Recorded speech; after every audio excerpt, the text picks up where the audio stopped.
Hey guys, what's up? Today I will be showing you all my pets, even my brothers, so let's go. Today's video is about animals. That is my old tank, and of course it is too wet. We need to change it eventually. Yeah, Marla's got on my fleet.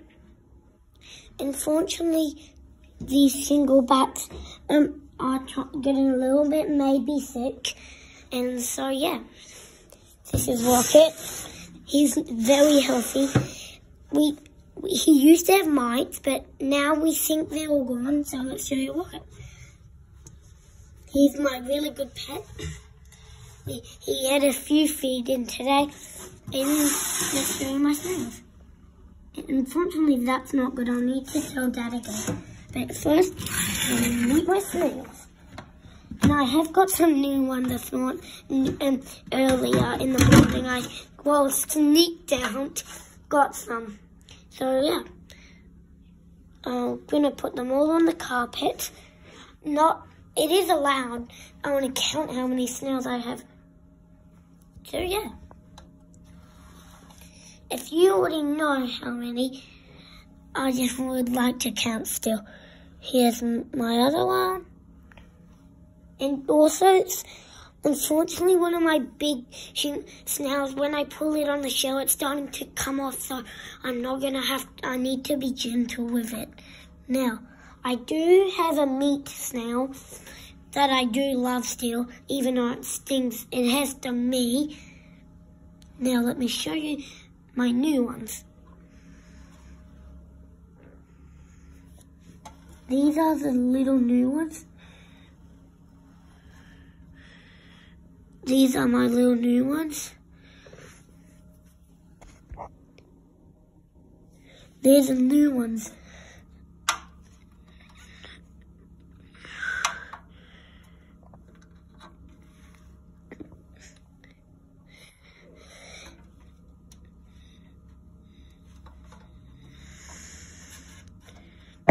This is the snail that still keeps coming on. And here's the little one. That isn't good for the snail when people, but I'm trying not to drop. I think that's all. These how many snails I have. Now, how many is there? There's 1, 2, 3, 4, 5, 6, 7, 8, 9, 10, 11, 12, 13, 14, and 15 my dog, and 16 pets all together. And so yeah, I really do love my snails,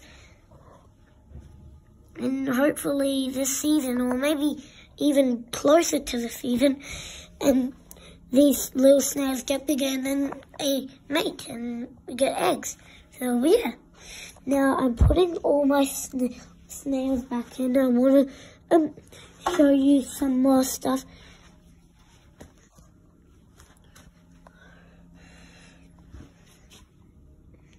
I'll show you, I'm going to feed Rocket again, so you just see. And unfortunately, please don't get upset. Well, I understand if you do get upset, but he has problems so I need to force him to eat. Well, maybe he won't eat, but he's already eaten, so I think it's okay. And let's go to the farm, and there's lots of animals there.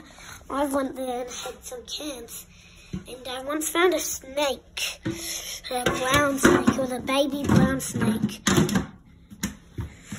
Now let's put it back.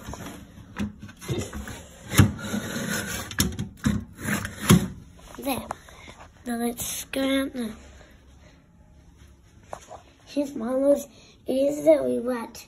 It was yesterday, he lost 2 of his snails, and when I looked up, the roof right there, but in a different bedroom, they were up there. And unfortunately, these ones aren't so well, but I can still not supposed and they do get stuck on behind the rocks. I have to pull them out. So yeah, and let's go. Come on, guys. And when in veggie packs, sometimes you see some snails in there. So keep an eye on. My mum sometimes doesn't like snails eating her veggie garden. So yeah, unfortunately I did have a blue tongue. That was before I make any videos. It escaped, and one was just I had to, because I realised blue tongue lizards can fight with shinglebacks, and it's most likely the shingleback to kill the blue tongue. And it keeps getting a blood. I wasn't sure if it was fighting or keep scraping its head, so I had to let it go.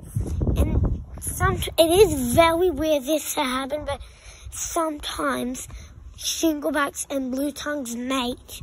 It is very, very rare, because that is so weird to happen. And it's actually a shingleback cross blue tongue. So it's a shingleback blue tongue. So it's like basically a shingleback and a blue tongue lizard, half a lizard. So it's pretty amazing. And when they lay babies, I think it is allowed, but it's not, shouldn't always happen. Then everyone will get, and then it might make the lizard sick. So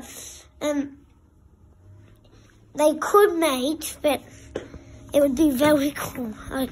And I do have a golden one, and so if you want to come to the farm, I won't mind taking you, because there's lots of cows, lizards, shinglebacks too, and my pot will be there. Not every one of mine, but so let's go.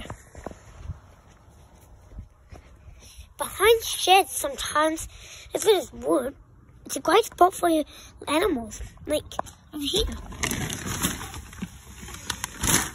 And it can get wet, but most animals would be hibernating, but it is possible to see some in winter. Most pretty rare though, not always rare, but yeah.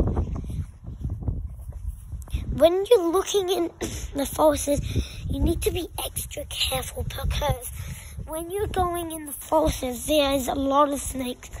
Once when I went in the forest, I saw this big, like, sort of blackish orange under a little tree branch, and then I went slowly, and then I thought it was an albino and skink, and then it came out. It was a big brown snake. It was like putting its whole belly up. It was not good. It could have bit me, but at least it was scared. And yeah, and also making log piles a great spot for your home. It can help lots of animals, and yeah, when you help animals, it's part of nature. So yeah. Oh guys, check out this. A snail on there. Now let's let it stay. That's really cool, isn't it? Hey, that's not a snail. Hey guys, look up there. There might be a little snail right there, I think. Lots of snails. And yeah. So when I want to check in there, I saw a little snail in there. I just left it. It seems okay, but yeah. So I think I've already told, but I have a meat snail, and I don't think everyone knows what they eat. Meat snails eat mint, earthworms, and slugs, sometimes even other snails. So you need to be careful when you're putting meat snails with other snails. They actually could eat them. Even they could eat the brothers if they're not meat snails. So yeah. And under bins sometimes, lots of places. It's really good for animals, because when you look like rock piles, they can hide in there sometimes, but not always check there. Sometimes you'll see them come out, and if you wait for a few more minutes, actually you could catch it. But yeah, and in farms you need to be careful. Sometimes when you go with cows, they can be a little bit dangerous sometimes. Sometimes if you go near cows with horns, they could actually bump you. It would not hurt. It would really be painful. So yeah, even grass, lots of even little rocks for little skinks today could be a good day for some animals to come out. Because cows, my friend, my Paul lives in Adelaide and he has a neighbour called Pete and Georgie. They have sons that live there and cousins sometimes, and they also have a farm, and so they actually, on their farm is a lot of cows, and when they used to live up the house, that when I had a sleepover, there was a baby calf up their house, not farm, house. It was only a baby. We got to feed it. I got to go over and pet him. She's name was Emmy. She's a lot bigger than she used to be. She's got horns, almost an adult. She most likely should be a teenager. She's in the spot with other cows. I had to cut off some little horns because she's been bumping other cows and it really hurts. So it's not good for the babies, I think. And if you want to know, sometimes baby ones, you can tell by my friend Georgie told me when the cows with green tags on the ears are boys, the cows with purple tags on the ears are girls. So yeah, hope you enjoyed my video. Subscribe if you loved it. If you like it, press the like button, and so see you at the fun. What's up? See ya.